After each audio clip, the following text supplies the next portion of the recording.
Who Holds the Power? Policing in Ann Arbor, in partnership with the Michigan Daily, made possible by the Poynter College Media Project. Thank you for coming, everybody. My name is Maya Goldman. I'm the editor-in-chief of the Michigan Daily, which, as most of you probably know, is the student-run newspaper on the University of Michigan's campus, just a few blocks that way. One of the topics that we don't get to cover enough at the Daily, but think is very important, is policing in the community. It's clearly an issue that's very important and widely talked about in the greater country today. And in Ann Arbor, we have a lot to talk about as well. From the death of Ora Rosser in 2014 to last weekend's crisis, there's a lot to discuss regarding policing in the community. And instead of hearing it from us, we're going to let the professionals tell you about it. So we have a great panel here today. We have 5 very accomplished, very knowledgeable people. And instead of me telling you all about them, I'm going to let them tell you about themselves. So we'll get started right now. We can go down the line. My name is Jason Forsberg. I'm the Deputy Chief of Police for the Ann Arbor Police Department. And can you talk a little bit about your relationship to policing in the community? Sure.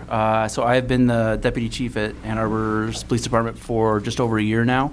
Prior to that, I worked at the University of Michigan's Police Department for 20 years. I've done a number of different jobs, had a number of different roles in the last 21 years, including coordinating community policing. I brought Lieutenant Amy Metzer, who's an acting deputy chief, with me, so she's sort of my backup and may be able to answer some questions if I don't have some specific information, if you guys have questions later on. Hi, I'm Bob Newman. I'm the Chief of Police with the University of Michigan Police Department. I have been with the university since 1985, so before the University of Michigan had a police department. I was one of the original sworn officers when the department was formed in 1990. So my career has been with the University of Michigan Police Department. Sergeant for 6 years, lieutenant for 14 years, oversaw patrol operations, professional standards, criminal investigations, and just love working with the University of Michigan, love law enforcement in the community. It's kind of my dream job. So in 2014, when this opportunity became available, I was fortunate enough to be selected for that post, and I've been there since. I've also brought with me Deputy Chief Crystal James, so I may call on her once in a while if I have a question that I need some help with. Thank you. Hi, I'm Heather Ann Thompson. I am a professor here at the University of Michigan. I think I'm here because I wear a few other hats. I teach here both in African American Studies, history, and the residential college. I study and work on questions of crime, punishment, and policing. But I think I'm also here because I write nationally for the national press on questions of policing and prisons. I spent time working on Ferguson to Detroit and private policing in Detroit. And I also sit on a national committee at the National Academy of Sciences on crime and justice, where we kind of try to figure out where we are as a nation, and I speak a lot on questions of criminalization and incarceration. I actually live in Detroit. I don't live in Ann Arbor, but as a faculty member and as someone who works on policing nationally, I think that's why I'm here, but I'm also here to learn as someone who does not live in the city of Ann Arbor.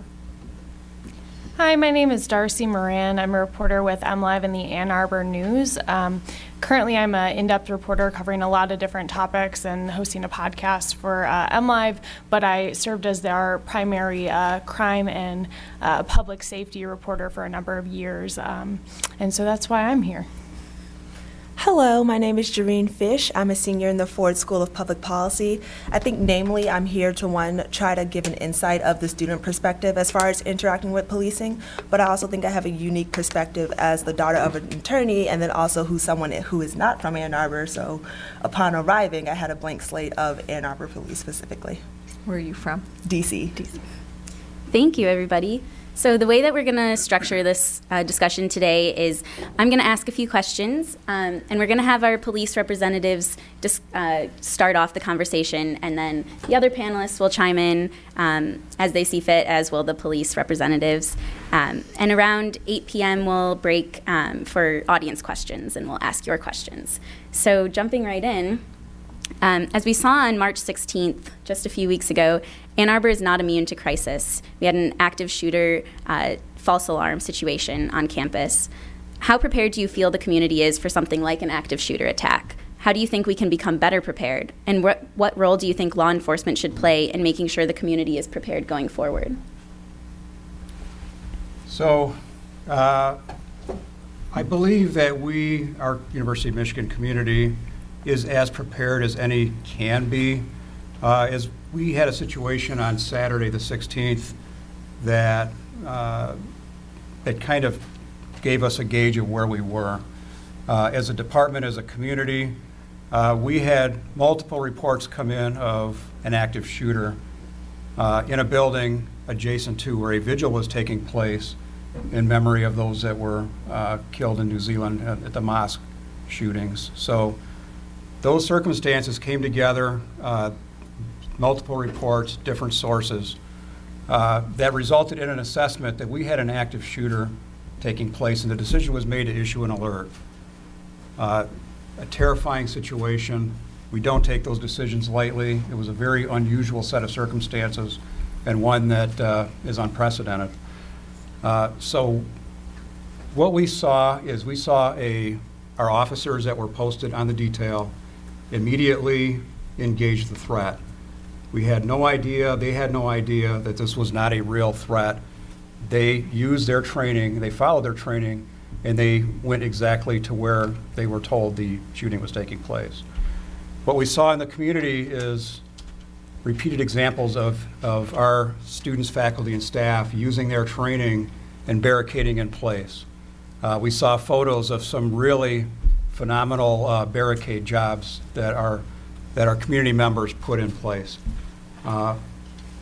And those that assessed that they could run away, ran away. So it's the run, hide, fight. We will learn from this. We can always be better. We know that. We have a very unique opportunity, as difficult as it is to go through that. We will leverage that experience and tailor our training to the community.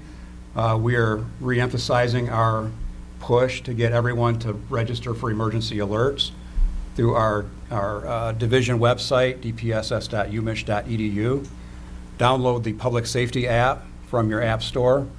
Those are things that you can do, plus register for the training, the active shooter training, if you have not yet taken that training. The training has been very popular, but we have seen an increase, as you might expect, in the demands for that training, and we continue to do that training. But as we go forward and evaluate our response from local law enforcement, local, state, and federal law enforcement, we will debrief, and we will learn from this how to even improve beyond what we did Saturday. But overall, as much as no one can be prepared to get those kinds of messages, I think we're in a pretty good situation compared to any other community. So I don't think there's too much more I can add to that. This call in particular was on campus property. So the responsibility of making the community notification was theirs. All the law enforcement agencies in the county train together on our response to an active shooter situation. We've done that for a number of years. We also have all adopted similar educational programs for the community on how to respond to an active shooter or an active threat situation. So Ann Arbor Public Schools, for example, in connection with the Ann Arbor Police's Community Engagement Unit, roll out an ALICE training on what we want teachers to do in the event that there is an active shooter or the belief that there's an active shooter in one of the public school buildings. We then also have different ways to communicate, similar but different to how the university has the alert system. So we would use our code red to notify geographic areas of that threat. I think one of the things I've worked in both agencies and in both venues, and I think one of the common things that we see is that people are never never feel like they are notified quickly enough. Not everybody gets notified that wants to be notified, and nobody gets updates as quickly as they want. And what we're always battling with is, so in our roles as administrators, we're usually sitting in an office or at home on a phone trying to get updates from our supervisors and officers at the scene, whose primary function is responding to a situation and trying to deal with the threat, whatever that may be, or ascertain what has happened. So this past weekend is a great example of the officers' thought. So our officers responded with U of M's police officers.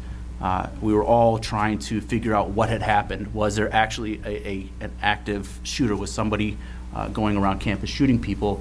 And in the absence of that evidence, they tried to figure out, had something happened and left? Was there still a danger? And so the delay in updates to the shelter in place were because we could not, with any certainty, allow people to leave, so we were just trying to figure out what's going on. So I think that's, over the 20 years, we always run up against, people want to know as soon as possible, and when we share information, we want it to be as accurate as possible. So we're usually a little bit slower than what I'm sure everybody would have preferred, and what I would have preferred also, having, I was initially sitting at my son's soccer game trying to figure out what was happening and texting and calling everybody to figure out, and sometimes we just have to wait and be patient to let our officers do their jobs and let our supervisors do their jobs. Yeah, that's a good point.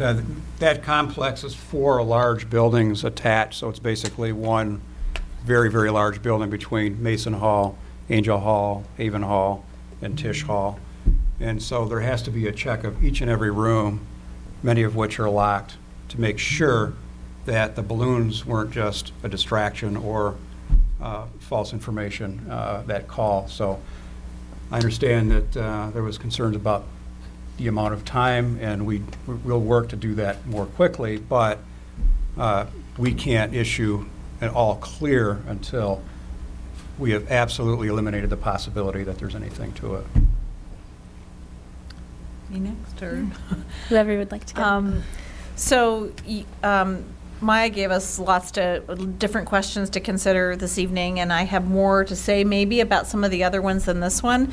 So I'll be brief. I mean, I feel like this question gave me a lot of pause, because when that event happened, I have a child at the University of Michigan. I was not here myself that day because I live in Detroit, but I have a child here, and it's in those moments that you kind of realize, the rubber meets the road, how terrifying those situations are, and how, notwithstanding tensions between community and police, how people also rely upon the police in these kind of really horrific moments to determine whether it's safe and to kind of make figure out what's going on and all the things that you describe. And so I think that those moments are incredibly humbling. You wouldn't want to be the parent of the police officer that has to go into that situation. You don't want to be the parent of the child that's in that situation. And you don't want to be the parent of a child who may be mistaken for an aggressor who may not be, right? So this situation generated a lot of emotion in me. I will say, though, that my overriding emotion in this particular event was, especially because I was listening to the scanner and I was listening to the officers as you were going from room to room and communicating with each other, I was really just thinking about this as an extraordinary opportunity, actually, to bring the police and the community together on this broader question of why are we in this horrific situation where on any given day, in any given public space, we have such an easy access to firearms, such an easy ability to potentially be a shooter in a place like the University of Michigan. And I think that all of us share that. We all share it as community members, we share it as parents, we share it as partners of people.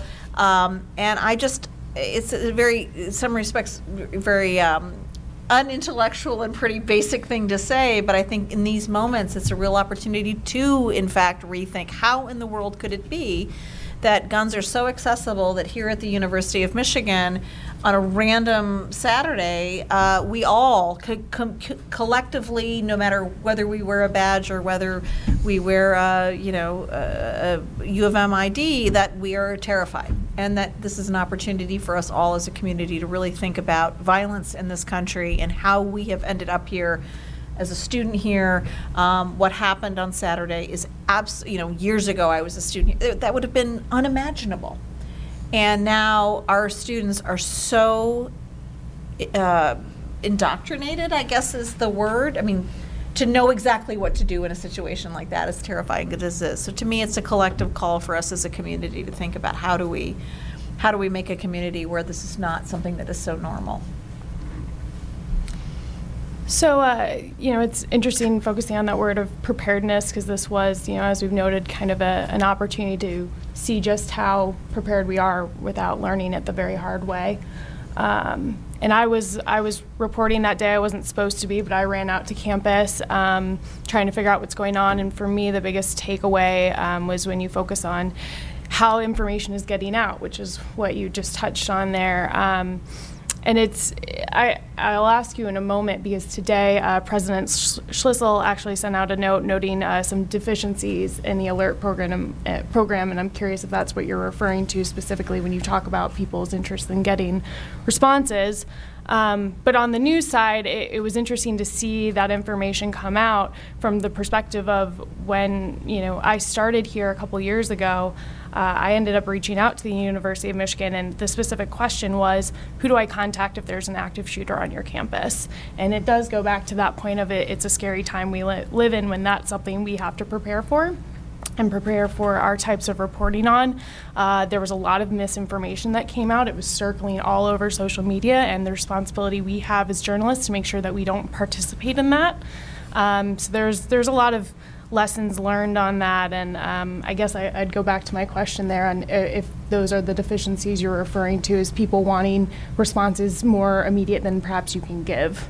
Yeah, I was speaking more broadly than specifically about President Schlissel's email. Just in my experience over the years of any critical incident, whenever there's a message that's sent out, it's never quick enough, and so we're usually balancing. So as a line supervisor, when I was in charge of a scene like that, you had to balance making sure you had the facts and knowing what you were responding to and what you had with how quickly do I need to notify the community, recognizing that you at some point have to make a judgment call and share what you have.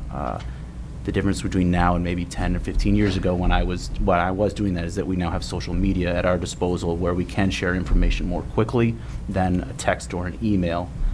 But just recognizing also just broadly, as a member of the community, as I was that day, or as an administrator, we're not even getting the information as quickly as we would like, and I don't think even live you would be.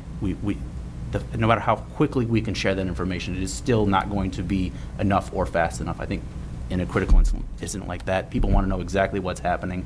They want to know that their children are safe. They want to know that they are safe or that they're not. So a lot to unpack.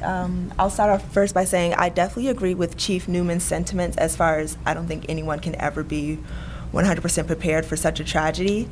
At the same time, I'm old enough to remember Virginia Tech, and for me, Saturday, I had to face one of my biggest fears, and quite frankly, I was afraid, and I was disappointed with the response and the preparedness of the university.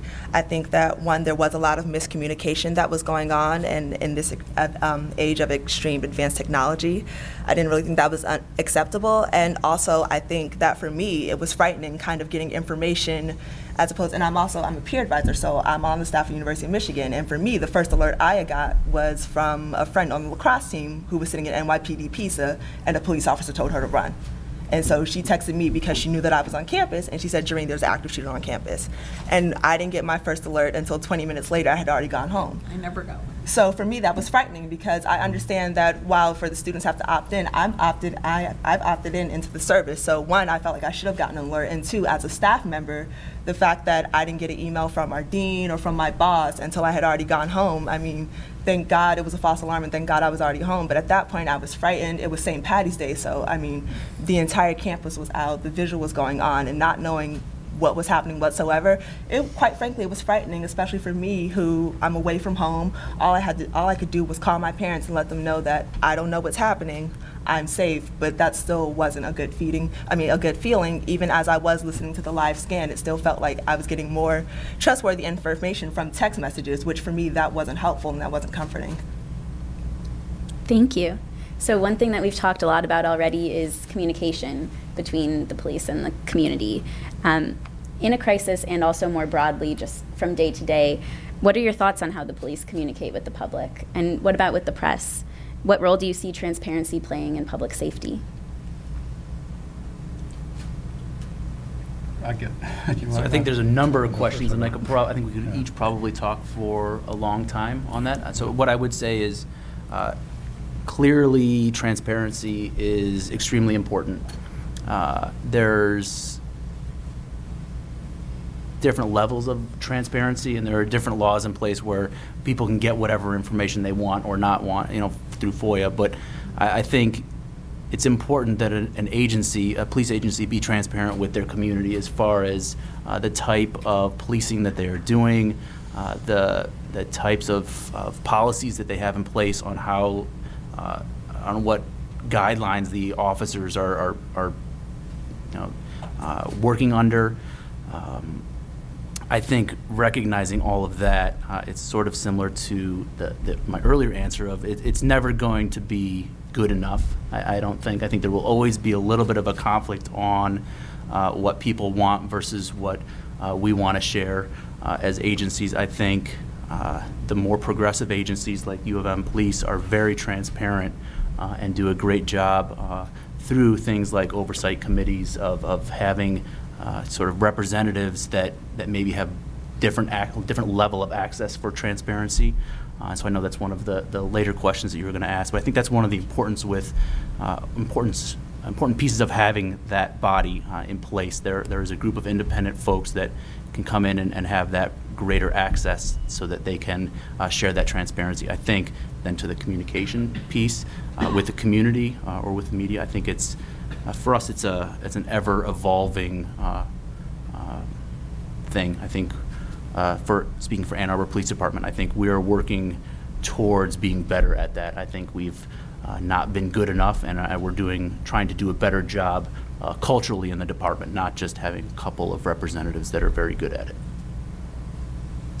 Yes, I would agree. I think we have now the ability to communicate directly through social media in law enforcement. So maybe a little bit of that is shifting from communicating through the media, but communicating through the media is critically important. It's another avenue, and we need to be proactive in our communication. Some of that is regulated by the Department of Education with our crime log, but just being accessible, I thought this is a good opportunity to engage with the community through the media, and so again, like Deputy Chief Forsberg said, empowering more of our employees to interact with the media, not just a public information officer, but just that feeling of trust. We can't communicate everything through the media. We have to protect criminal investigations from information getting out and prejudicing juries. And there are other things that I think it's understood that we cannot release for the interest of fairness in prosecutions. But as much as we can, communicating openly through the media is very, very important.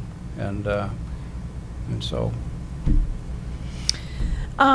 So I think to answer this question, I think I'd like to just step away a little bit from Saturday and step away a little bit from that immediate shooter situation, because I think the question is really, really important, and it's about the public's right to know, the public's access to know what is happening with policing. I would also extend that, because this is what I work on in terms of places of incarceration, detention centers.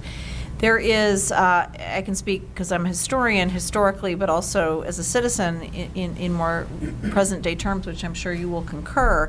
In fact, it is not transparent, and this is not on the two of you. That's not what you're not in the public media's role. But I will tell you that it is really kind of shockingly not transparent. When anyone wants to file a Freedom of Information Act request, for example, it is like slogging through mud. It is almost impossible to actually figure out what went on, especially if what is in question is a controversial event. If it is a shooting, if it is a particular stop, if it's a particular case, it is extremely difficult. And while I certainly appreciate the what you mentioned about ongoing investigations, and I appreciate that, but at the same time, I feel like that the police are public servants and public citizens. That is to say, they should not work for the prosecution nor for the defense. They should not work for the judge nor for the defendant. They work for the public, and working for the public means that it is what it is. If there was a wrongful shooting, there was a wrongful shooting. If there was a good shooting, there was a good shooting. It is what it is. And the problem is, at least historically, and I think much more experientially in the present, there is a closing of the ranks. Again, that is also understandable on the basis of human nature, but not helpful as public servants and citizens. There is a tendency to want to protect individual officers, even while, and I know this because I've done a lot of interviewing of officers, even while privately officers will say, I know so-and-so is rogue. I know so-and-so is particularly aggressive. I know so-and-so has a real problem with, doing whatever they're doing. And I think that the breakdown in the feeling of trust is that's when the ranks close rather than being open to the public, that it is what it is. Whatever happened, and not protecting the unit of the police just because it is the unit. And I'm not speaking specifically of Ann Arbor or U of M because I don't have any information about that. I'm speaking just in general about the problem that the police have become too closely associated with prosecutors and the case they're trying to make, not public safety. That doesn't mean they don't do public safety, but the job is to support what the prosecution's case is. And that's a problem. And that's where the lack of trust kind of begins to come into it, because the public wants the police to be in charge of public safety, not assisting prosecutors always, if that makes any sense. But I'll just leave it to you guys. Not to echo Heather too much, but I do want to pause on one thing you said. Talk about transparency, you talk about Freedom of Information Act requests, and I think that is a very key thing whenever you're talking about transparency in any department. And I think an important thing to know is how expensive those are at any time, the hundreds and hundreds of dollars that any department can request, and time. But hundreds and hundreds of dollars for the media, for a company like MLive or any news organization that's faced reductions over time, you have to pick and choose what your battles are and what you're going to fight for. And that's a scary thing. The key is what you said, to fight for, because it's not an automatic that you get it. You have to battle to get it, often get a lawyer to get it. Yeah, and that's just a general kind of commentary I want to make when you're talking about transparency. That's not exclusive to Ann Arbor and U of M. That's true of most departments I deal with these days. Right. Talking about the relationship specifically with police and news, I will say, historically, I think across the country that's kind of fluctuated, and also truly here in Ann Arbor. I think you said it very well, that it hasn't always been the case in the past that it's been the best relationship here in Ann Arbor, but it's also been very, very good at times as well. And I will say, of recent, we've been definitely encouraged by the public information officers coming in and expressing a big interest in having conversations at the very start about how can we be transparent, how can we continue to have conversations so that we both get what we need, which is, at the end of the day, for the public to be safe. That's the goal, and that's, as journalists, what we come to it with is we believe information is power. We believe it makes everybody safer. And there is that part of it too, where, you're talking with agencies that have the power to, take away someone's freedom. They need to realize that transparency is their responsibility in that situation. But I think when it comes to that aspect, we're hearing more and more of that understanding, and I think that's very encouraging. I definitely agree with Heather and Darcy, so I won't be too redundant, but I think when it comes to policing and communication, there's definitely this presence of respectable politics. Respectability politics. And with that being said, whether I disagree or not, I think when controversial issues arise, you definitely see an us versus them, as Heather mentioned, with this idea of closing ranks. And even no matter how transparent the policing communication is, I still feel like that is something that has to be actively sought out. I don't think that that's information that's kind of just readily available. It has to be someone who wants the information as opposed to the layperson. And then currently being a student, I also think there's this ageism that exists. I mean, even 80% of Ann Arbor is student affiliated, and I still feel like that student, or Michigan affiliated, and I still believe that students are always the last to receive information when I feel like we're usually the most affected by it.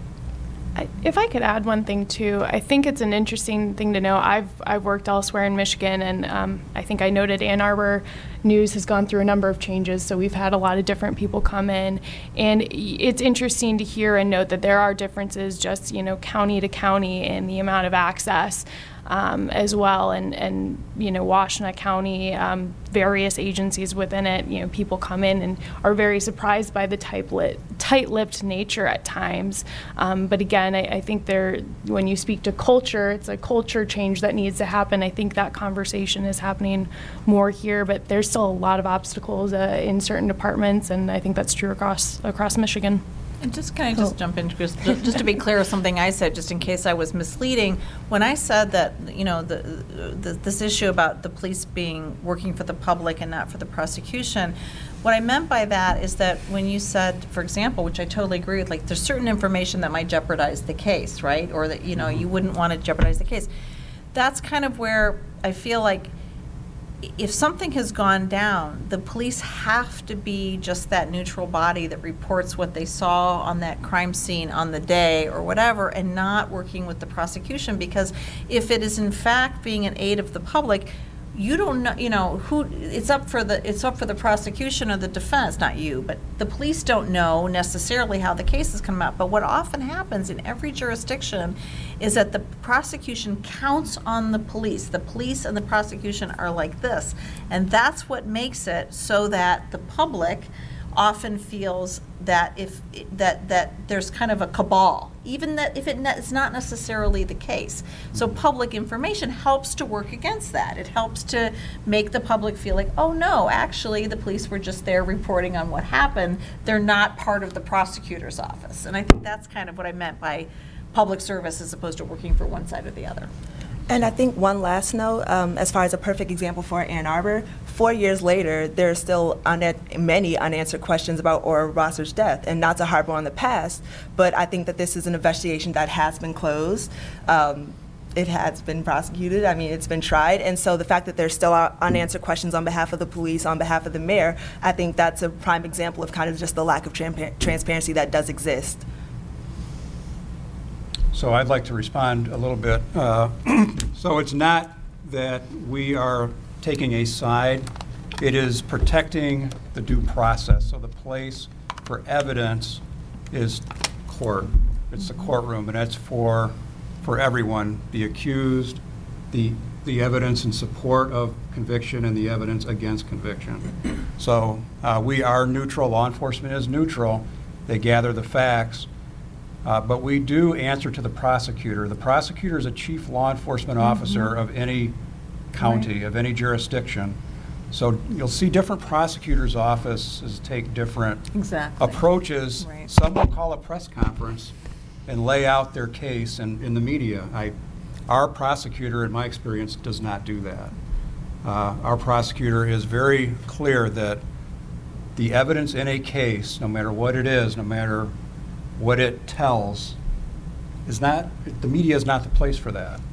And so we have a policy that is guided by the prosecutor's office that we don't talk about evidence in a case. The proper place for that is through the trial system, the court system. And I will, just for the audience too, it's important to know that this is something that's not common knowledge. Every city, every district has different rules with regard to the prosecutor and the police. So, for example, when if you read the news in a certain jurisdiction, and you might say, well, why didn't the prosecutor take this to the grand jury, for example? It depends on the district as to what the procedure is, as to whether the prosecutor goes to the grand jury. In some districts, the prosecutor has to be on the crime scene. In other districts, they don't. So it is. I just want to say that it really does matter what districts we're talking about. But I think Heather brings up an excellent point of, so we're going to probably defend what we believe to be our neutrality and things, but it's the perception of the community that we're not, and that is probably the relationship that will, whether we end up talking about it a lot here or not, that perception of our neutrality, and then the fear that will bring in when we show up on a scene. You know, I became a police officer because I wanted to help people, and when I show up on a scene, I want people to think that I am there to help. And the reality is that now that is not always the case. Right. And it's maybe some of that fear that I am not a neutral party when I show up. And it's the perception around that's as important as whether it's real or not. And I think sometimes that perception comes from that feeling of the closing of the ranks when there have been incidences of questionable behavior and I think on we the should part be clear, of officers. We categorically do not want rogue cops working in our agencies. We want them gone. We do not want bad employees. They not only bring discredit to our organizations, but to the profession. And I think we shouldn't be afraid to say that we're against that, that we, as especially the administrators in our agencies, work very hard to make sure that is not the case, and maybe need to do a better job of convincing everybody else that is the truth. And I know there's a chance we may get into this later, but I also think it's important to note that those perceptions vary across identities. So there are some identities that do think that the police are neutral at any given moment, while there are others who feel that at any given moment the police are against them. And so I think that's also important to note. That's a great jumping off point for our next question. Janine, you mentioned Ora Rosser, as well as different trust between different groups in the police, as well as ageism on campus. How do you guys all feel that identities like race, class, and age affect policing in Ann Arbor? What do you see as the most important factor, or some important factors, in building trust between police and minority communities? Well, I will oversimplify everything and say, in my experience, so social media is wonderful, sharing information is wonderful, but having actual face-to-face conversations and relationships with people, I could talk about all of the training that my officers have gone through. I could talk about all of the important cultural changes that we believe we've made, but really it comes down to sort of everybody humanizing each other. So my officers feeling comfortable, and members of the community that may be in fear having good experiences with officers. So we used to try to tell our officers, you need to make a positive difference in people's lives. Not make sure that you're not just seeing people on the worst day of their life. That generally people are calling the police and interacting with us when something has gone wrong. So it's important to have a foundation for not only the community but also for the officers to recognize that people are inherently good, and that you may just be dealing with people on a bad day. No, that relationship piece is key. Ongoing efforts to establish those relationships. We have a revolving community at the University of Michigan, so that continuous engagement with our organizations, our student organizations, our staff organizations, implicit bias training, procedural justice training, that's all necessary, but I could not agree more that somebody feeling comfortable picking up the phone and calling me, or vice versa, and then taking those complaints seriously. And our daily interaction on the road with everyone we deal with, having zero tolerance for disparate treatment and watching for it, paying attention to it and talking about it. It's an ongoing effort. I can't say how we're doing because I don't, all I know is that we are continuously working on it. I guess I would say that for me, the only helpful way to think about this is actually to take it out of the question of individual officers and their individual relationships between them and people, because again, I know that on the whole, nobody goes to work on a daily basis and says, I'm going to pick on him, not him. I mean, but I think on the aggregate, the larger problem is we know, and the data on this is it's unequivocal, it's beyond dispute. It is, literally done congressional staff briefings on this with this overwhelming preponderance of the evidence that policing is disparate. It just is. And that doesn't mean that individual officers go out on their daily basis and say, I prefer to police you over you. It's actually structural. It has to do with where resources are distributed, where policing is going in. And one of my favorite examples of this is, although now it's becoming redundant with the legalization of marijuana, but it has to do with the policing of marijuana. There's an amazing graph that shows the marijuana arrests over the major largest counties in the United States in the last decade. And the difference between black and white arrests in marijuana, it's literally a shocking graph to see. It's like Wayne County, here's, black arrests versus white arrests for marijuana. And we know for a fact that black folks don't sell or use more marijuana than white folks, but the racial disproportionality is staggering. Well, that's not because a given officer gets up in the day and says, I'm going to go police black folks over white folks. It has to do with where policing is distributed, where cars are sent, where crime is perceived to be, which of course is a self-fulfilling prophecy. Where there are more arrests tends to be where there is perceived to be more crime. The upshot of all of this is that there's a crisis of confidence. People don't believe anymore, particularly the most heavily policed communities and prison communities. They don't believe that if you do the crime, you do the time.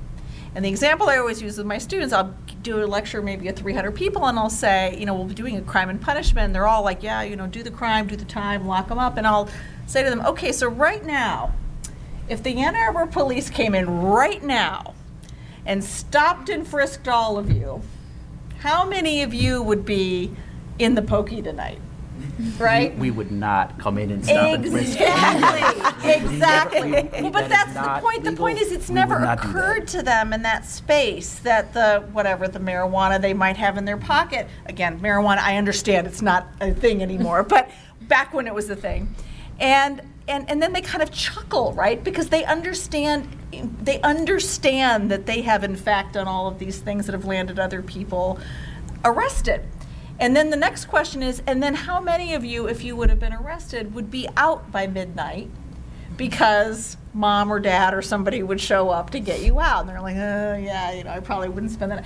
And I just tell that kind of tongue-in-cheek to say the problem is structurally that it's just not the case. Mass incarceration does not reflect, who's in prison does not reflect all the people doing the crime or doing the time.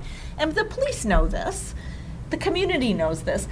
So unfortunately, the officers who are on the ground trying to do good community policing are often like swimming upstream because there's the broader question that you don't control, which is where are you deposed? Where are you, not deposed, what's the word? Deployed. Deployed, thank you. Where are you deployed versus somewhere else? And so it becomes a structural issue that I think we all have a stake in. So talking about, whether there is a relationship between identities like race and police, that's kind of obvious in a sense for the city of Ann Arbor has come out. They've said in their ordinance for a police commission, and I know this starts into your next question, but it's written right in there that historically and nationally, policing and identities have negative relations. It's written in that policy. And beyond that, a survey was done recently of how Ann Arbor residents feel about police in the community, and it was overwhelmingly positive for those relations. But when you look at specifically racial makeup of responses, black responders felt worse about those interactions. So there's kind of like no question in the general sense of what Ann Arbor is putting out there about what those connections are. And so to that effect, and I know it goes into your next question, obviously the steps being taken include that commission and the ways that trusts are being built there. I guess I would have to put it back to you all. again, I keep doing that. But in terms of whether or not you guys feel that you can even judge the effectiveness on that, what steps you're taking to build trust further. I know you talked about those one-on-one connections, but anything within policies that you guys are addressing or how you're going about that, or any response to the survey in particular. Yeah, well, I mean, again, maybe I'll be trying to avoid your question. I think this is a never-ending work in progress for us, that we're trying to do a better job than we've done before. So having a survey and knowing about a problem is sort of the first step to addressing the problem. I think the Oversight Commission is sort of the next step in that process. And I don't want to steal the thunder to other answers, but having the culture within the department to be willing to open ourselves up to that commission, to be transparent, and to be willing to make changes in accordance with what the community wants us to be doing, I think is all important. I think you're a reporter, so that's your job to ask questions and put it back. Sorry, folks. So I get it. I've taken your job. And I don't want to not answer some of your questions.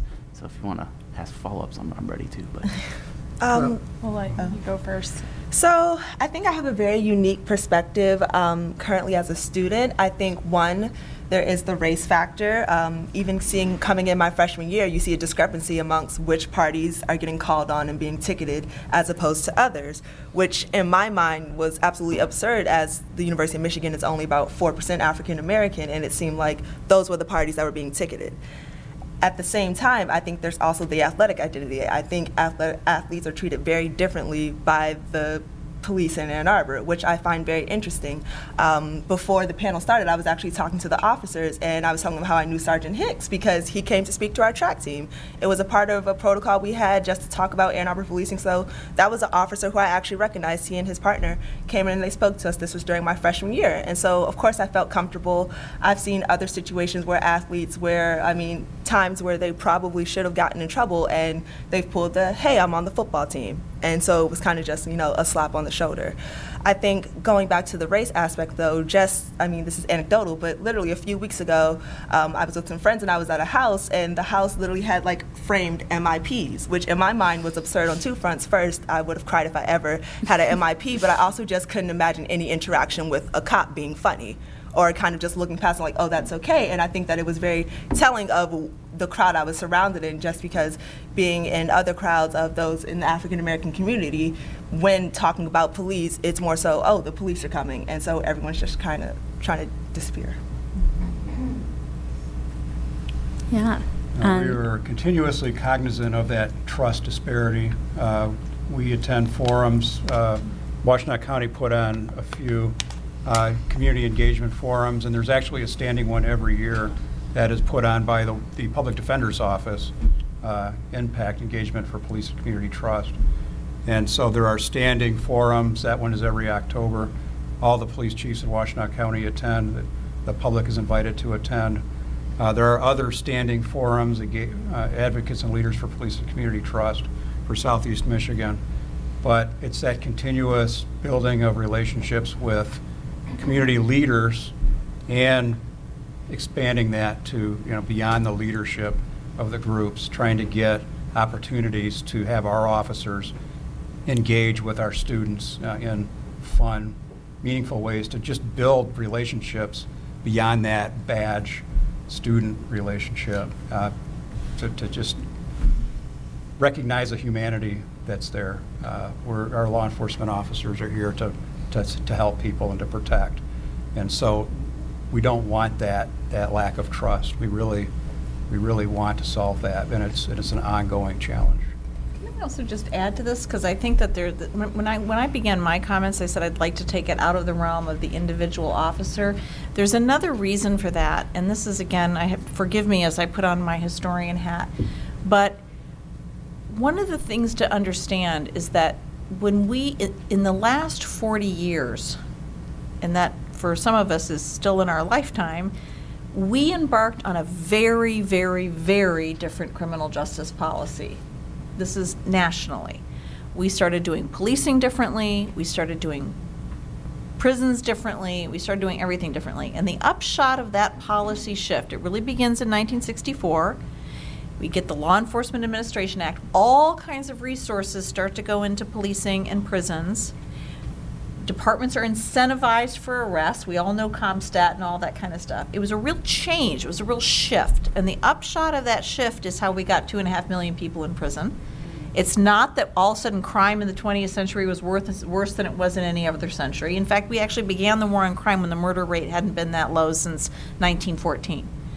So it's really important that we contextualize this beyond the individual officers and the individual people who end up arrested, because it is so much bigger than all of us. And I think the quicker we understand that, the quicker it is that we can, as a community, come forward to changing it.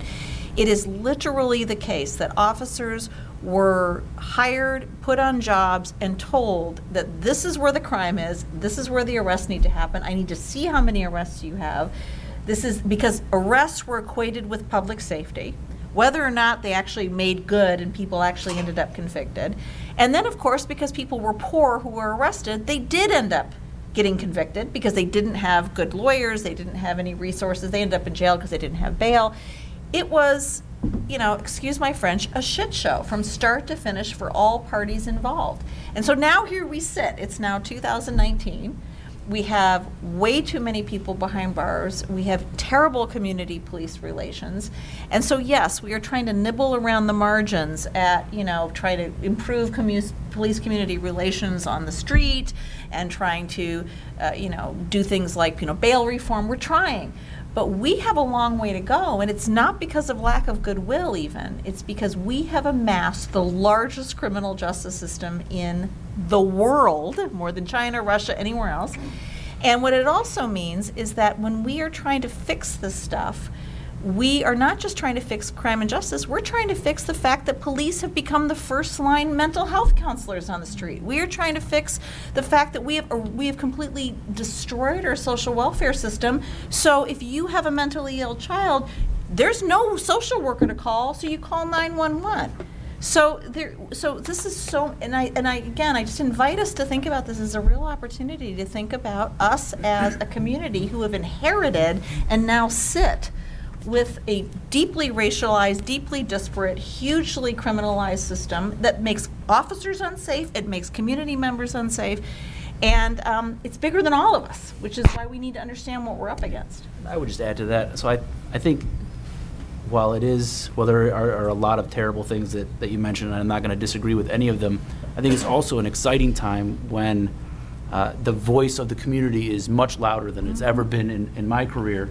And I think that there are people now willing to listen. So maybe not put it to the officer level, but at maybe the department and city level, I think that there are a lot of people in places now, from my point of view, and a lot of people willing to speak up and not be silenced and to be heard where positive change can happen. So maybe not at that macro level that you're referring to, but I think so I am encouraged that in the city of Ann Arbor, we can make a difference on all of this. And I think the turnout tonight and at other meetings I have been to recently is encouraging to me that we can continue to have a very difficult dialogue. Which we wouldn't have had 5 years ago. I agree. And that, so I think these are all things in a positive direction. Yeah, the attention of the International Association of Chiefs of Police, Michigan Commission on Law Enforcement Standards, is gotten. There are reforms that are happening. 4 or 5 years ago, a police officer could move in Michigan from department to department, get fired from one department, move to another department. One of the reforms that we've seen as a result of the last 4 or 5 years of intense attention paid to these issues is that now when an officer is fired, that information is reported to Michigan Commission on Law Enforcement Standards, and their license to police is revoked potentially. So that is one of several reforms that have taken place. There are more increase in standards, and these kinds of things are happening around the nation. So it needs to continue, but there are positive steps being made at the bigger level. So I definitely agree with Heather, and I love that there was an addition of an historical lens, but I think at the same time, we shouldn't shy away from the individual officer because individual officers approach individuals differently. And I think if all officers approach everyone the same, I think we'd have a different makeup of not only our criminal justice system, but our prisons at large. With that being said, I think, and I don't mean to keep up bring Ora Rossa, but I think it's relevant because we are in Ann Arbor. You saw that with 2 police officers, 1 tased, 1 shot. If they both responded the same way, it would have been different. So I do think that there are a lot of institutional changes that need to be made, but I also think that there are differences between officers. I don't think every officer is bad, but I also think that every officer doesn't approach every person they pull over the same way, which is also an issue, and that's the officer's individual choice more so than it is institutional. Okay, thank you. We're going to do one more question up here, and then we'll move into audience questions. So you can grab a note card back there if you haven't already. But as Darcy mentioned, Ann Arbor has recently instated an independent police oversight commission, and UMPD has had an oversight board since, I think, the 1990s. What do you see as the role of police oversight in the community, and what are the benefits and drawbacks of having such a board? And for the UMPD veterans and representatives here, what kinds of insight has the oversight board provided for you in the past? Well, it's another mechanism for the community to report complaints about an officer.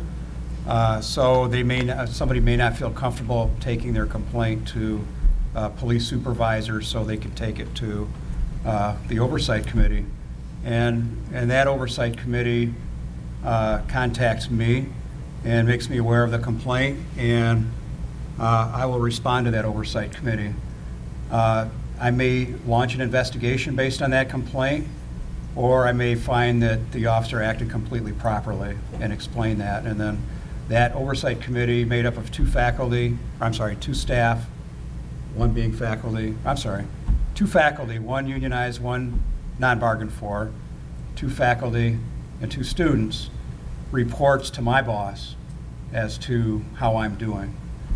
So I want that oversight committee to be happy with how I'm doing, and I work to make sure that that they're satisfied with my response.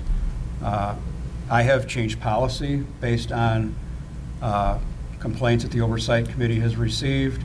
We have disciplined officers based on complaints the oversight committee has received. So it is another mechanism, and it's one that the community may feel more comfortable interacting with.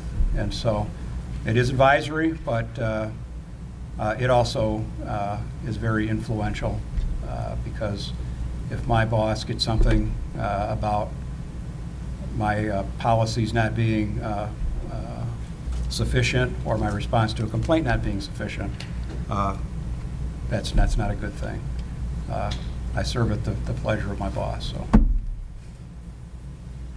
So I would say, I think the Ann Arbor Police Department on whole is very excited about the opportunity that this Oversight Commission is going to afford our department. I think it'll allow us to have the ability to be more transparent, the ability to hopefully get better buy-in from the community in areas of policy, training, discipline. I think it's important for you all to hear me say that, I believe that we have very well-trained, educated officers who are very dedicated to serving this community. I think, and I hope that the Oversight Commission can help us with convincing the community that we are who we think we are. I think we're not afraid as a department and as a city to make changes in order to get that buy-in from the community. Especially, I think, just go back to maybe the last question of giving voice. So I think this will give, my hope is that this will give voice to people that may have been afraid to come forward previously to either file complaints or bring their concerns to someone's attention and allow them to do it in such a way that they can feel safe while doing it. My hope is that the commission will build trust between the department and those that do not trust us now. So I won't speak specifically to Ann Arbor because, again, I'm here to learn as much as anything else on that regard. I will just say that historically there is a very, very long history in this country of police oversight commissions, committees. organizations. One, for example, in Detroit that was started after the '67 uprising. Most cities now have some kind of body. And whether or not it does what you hope that it will do, ultimately, in every city depends on how much power it has, how much teeth it has, essentially. If it is purely advisory, usually that's where it actually falls down historically, because people feel that, that their advice is there, but it's not always followed up on. So the most successful examples of this nationally are ones when the Community Oversight Board is completely independent. That is to say, they actually have authority over the police department, but those are very rare. And so, but even in those instances, what seems to have the most influence over changing policy historically is not those committees, as I'm sorry to say, it's actually community activism. Every time there's been major changes in the prosecutor's office or in policing, it's usually because the city is exploding in some form or fashion, and it's an imperative, and people policy response to community uprising. I'm not saying that that's a recommendation, I'm just saying historically that that's what happens. And so in Ann Arbor, I hope that that this has the power that you say it does, but it will all depend on whether those who report wrongdoing, and when there really is wrongdoing, there is in fact a result. That's what will determine it. Yeah, I think we're just kind of at the beginning here in Ann Arbor on seeing what this commission will mean. U of M has had it for some time here, but obviously for those keeping up with it, the commission only just approved its members of recent. And so I appreciate the background and the thoughts on what the hopes are for it in the national perspective. I will say for that background piece, I think it's interesting to know how we got here, which is, the development of this commission in Ann Arbor did not come with a lot of heated, a lot of heated debate. It really contentions, a lot of tension on both sides. Some police feeling attacked by the initial task force advisories, initial suggestions for what that commission should do, and on the other side, those feeling that the commission that ended up being passed that doesn't have enough teeth. So I think it's going to be interesting to see how we go forward, and I think there's a lot of hope, obviously, for that we've heard from the mayor, from the members of the department, but there's definitely concerns, and those were reflected very deeply in how we got here. I think the existence of the commission is in contradiction with itself. I think on one end, it's comforting to know that there's an independent structure overseeing the police, but at the same time, it's disheartening that it has to exist, because as a citizen of Ann Arbor, you would hope that if you had any complaints that you would trust the police to go to. I feel like that is the purpose of their job. I also think it's important to note the makeup of this commission. I think that's important with any oversight commission. It doesn't really matter if you feel like you can't trust the commission as well. And then also the awareness of this commission. So I've been in Ann Arbor for 4 years. I try to remain politically aware in as many realms as possible. And personally, I did not know about the board until preparing for this panel. So I think that's important to say as someone, even if there's a layperson who has no idea about this, it doesn't really change anything if there's an oversight commission and one doesn't know it exists. Yeah, thank you, everybody. I think Tim is going to come around and collect note cards for questions. Lots of note cards.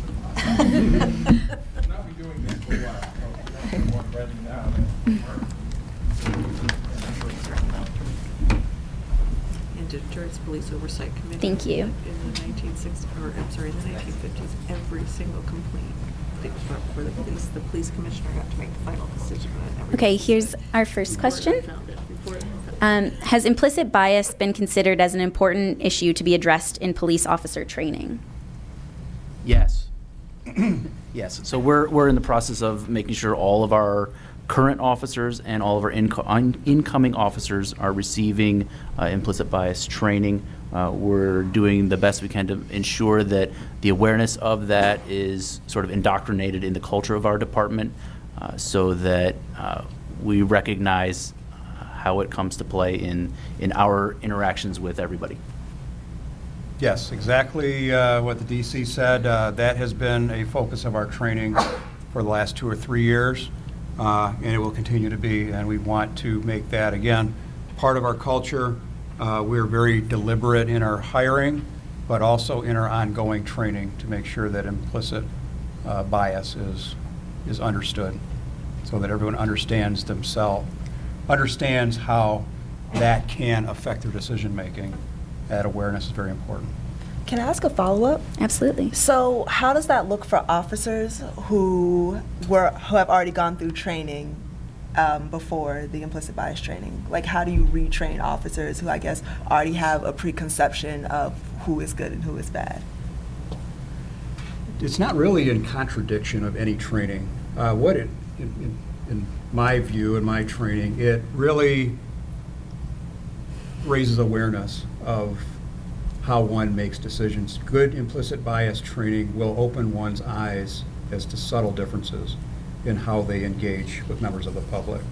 I think the big breakthrough is a recognition that it exists, and a causing of the reflection of how one handles two different situations. So it's implicit, it's unconscious, and so bringing that to the conscious level. But officers that were hired beforehand, before they were starting this off with new officers, they've been retrained in this, I believe. Oh, correct? absolutely, absolutely, and actually, it's officer safety, because what we see with implicit biases is that some prejudices are actually that they underreact to those that they should be more worried about. They overreact to those they should be less worried about. So the data really is it's eye-opening. Yeah, I would just Very say important. the philosophy to a lot of the training, not just implicit bias training that we do, is repetition. So we pride ourselves in hiring the best of the best, and that we hope that our staff can learn new skills and that they can refresh on old skills and modify skills as time changes and we learn how to do our jobs better. So whether you were hired 5 minutes ago, 5 years ago, or 10 years ago, we hope that implicit bias training, and not just once, but the continual commitment to that will take hold and kind of sowing the seeds of that, and it will grow, just as educating our officers on how to perform sobriety tests on drunk drivers. They may learn new tests over the years, but it's a perishable skill that you need to be aware of it and using it in your daily lives. And our hope is that there is a realization that the things that we are teaching the officers are tools that will help them do their jobs better. And we're starting to see that expand into the judicial system with the training of judges, attorneys, and hopefully jurors going forward. So, and I think the implicit bias training has led us into a lot of additional mental health awareness training. Not to say that that the two are connected, but I think that there's a realization that there are a lot of things coming to play in when we're called to a scene that may be taking place that we're not aware of, and the baggage that we bring, the baggage that the callers have brought to the table. So it's just another example of a tool that we need to learn. Yeah, and a related question, but on a little more specific note, how are calls, especially those made by people who are profiling people of color, screened by the police in both of your departments? So all calls for service, if somebody dials 911, they come into a dispatch center. We have different dispatch centers. So Ann Arbor Police Department is dispatched through Metro agency, which dispatches for many of the different police agencies in this county. But it's a similar intake of information by that dispatcher, who is also needs to receive that implicit bias training. So I think I understand maybe the underlying question behind that question, is that we do not want to be responding disproportionately based on the information that is given by, let's say, somebody who is giving inaccurate information of what they perceive to be happening. We cannot necessarily not respond to a call for service. If somebody's saying somebody's in danger, we need to go and determine what has happened, but we need to be responding in such a way that we take in the information that we are given as fact, but responding accordingly to what we're observing once we arrive. Yeah, so we track citations by race and sex, and it's not an exact science. We also don't respond to just a suspicious person call without a description of what the behavior is. So if somebody's acting suspiciously, what is that? Well, that doesn't mean that description may not fit the description of somebody that may be about to commit a crime. So without a satisfactory description of behavior indicative of committing a crime, our officer may not even make contact with somebody. We may not, so there is a very deliberate effort to make sure that if we're going to make contact with somebody, it is more than somebody's description of suspicious behavior without those actual behaviors that make that person suspicious. Tampering with cars, going car to car, looking at windows, versus just walking around a parking lot. So it's we always watch for patterns of disparate outcomes. But again, every situation is handled on a case-by-case basis. So going back to last Saturday a little bit, in crisis preparedness, what steps have you taken for people whose bodies don't allow them to move quickly when referring to run, hide, fight? And maybe if anyone wants to talk about just policing and disability, physical disability in general, and how that looks in our community. So we are starting to tailor our training on the capable guardian concept, where when there's not an immediate run, hide, fight situation, training those in leadership positions to aid those that are unable to aid themselves. So this is kind of an emerging trend in active shooter preparedness. A good example would be flight attendants on aircraft. They are what we call capable guardians, and we just actually went through a 2.5-day training course at the beginning of March on that concept. So training those who are not in immediate danger to help those and get them in a position of safety. So it's an ongoing evolution of teaching the community how to respond in an active threat situation. So not everyone necessarily needs to run if there's somebody that needs some help getting safe. We are going to teach that and kind of spread that. So we had a lot of we had 5 different hospitals attend this training over 2.5 days on how to respond in a medical environment, because there's recognition that we have community members out there with mobility issues, obviously, and so it's not always just run, hide, fight, but if you're not in immediate jeopardy, how to take the lead there. So there's more work being done in that area. Can I ask just a follow-up question on the Saturday issue, since I do have 2 officers here? I'm just curious to hear, what is your sense following that event of what is likely to happen next? In other words, is the attention going to be on improving the communications piece of it, do you feel, between the Ann Arbor Police Department, U of M Police Department, and U of M staff and students? Or are we going to see maybe a different response, which is maybe our buildings are going to be locked more, or we're going to kind of become more security conscious at U of M? Because I know that that's a real concern. I know that on the student bodies part, there's a huge concern that what will be taken from Saturday is a more militarization of our campus and locking down of our campus rather than working on the communication piece. What is your sense of what's coming out of this? We're taking a very close look at the emergency alert and how that can be improved. So the communications piece of it. The communications piece is a very sharp focus of our review. But everything across the board, how we communicate with surrounding law enforcement agencies. In a situation like that, there's overload. Just my ability to communicate with the area chiefs to give them an update on what I know, my ability to communicate with my staff to get it. So everything becomes really in the first few minutes, just managing the immediate crisis. But is there any But discussion also- of the broader, like, are we going to imagine perhaps in Ann Arbor in 6 months, or I'm sorry, at U of M in 6 months, that it'll be a lot more obvious who's a student and who's not a student because the buildings will be locked more now, or there'll be more, it'll feel more like a lockdown campus? Is there any sense of that coming down the pike? No. But no, we always, and one point I want to make is we always encourage our community members to report threatening behavior or threatening statements.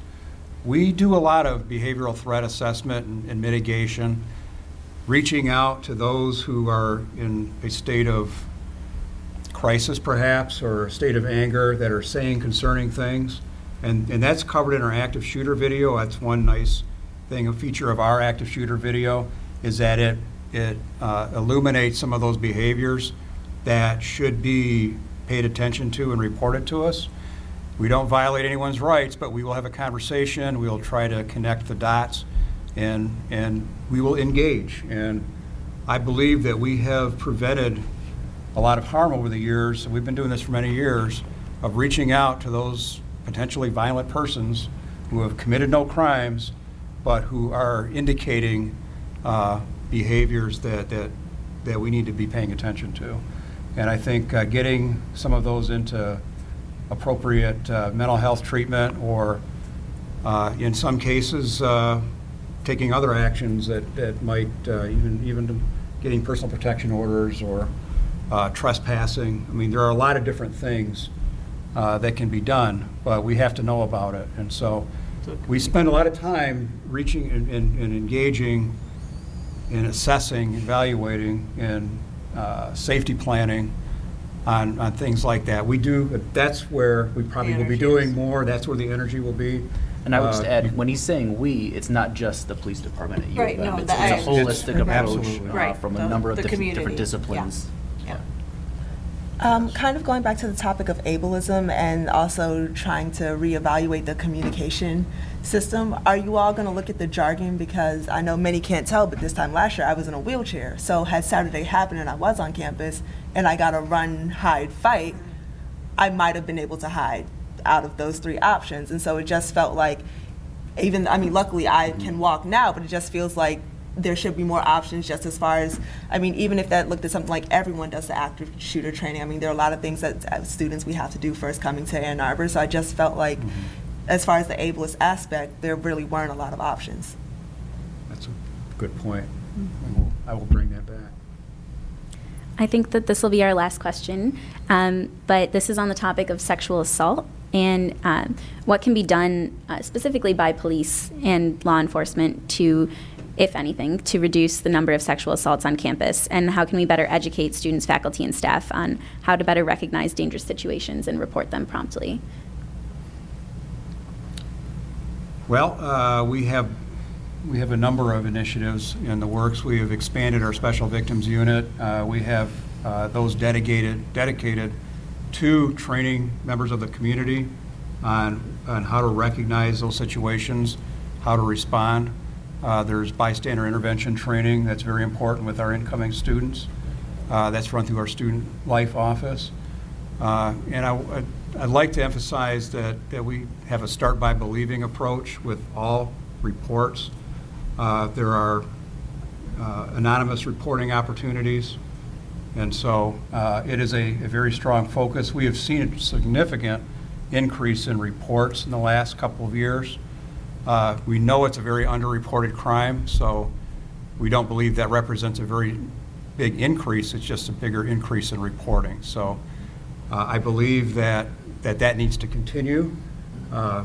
Sometimes we get bits and pieces of information, and we're able to identify other survivors of a particular individual and actually have gotten prosecution. So it's not an easy question. It's just, I'm kind of all over the place on this. We take a trauma-informed approach to our investigations. We understand that someone who has experienced something like a sexual assault will not necessarily always give a coherent statement, and our investigators, our officers are trained not to discount inconsistencies and to continue to be supportive and investigate the case in a very supportive manner. We engage Ann Arbor PD and Ann Arbor PD with us very closely, and our other offices, Office for Institutional Equity, and we take a team approach in each in our area of responsibility to bring offenders to justice. It is a very strong commitment. There is no place for sexual assault, sexual harassment, interpersonal violence on the University of Michigan campus or in our community. I will end on a positive note. I know I've been very cynical throughout this, panelists, and while I do think that there are a lot of things that the university does wrong as far as some of their mandatory reporting requirements or having to face your assaulter, I do think that there are a lot of things that the university does right. I know during the Obama administration, when they sent out the Dear Colleague letters to all the public universities, that once the Trump administration came in, the University of Michigan continued to follow the guidelines under the Dear Colleague letter. And I do know that they actively do try to continue their efforts, especially in conjunction with SAPAC. So while I do disagree with a lot of the policies put in place, I do think, at least as a student, I see the university at least try to attempt to ameliorate some of those issues. Thank you so much, everybody. We can do a quick round of applause for our panelists. This program was recorded on March 25th, 2019 at the Ann Arbor District Library.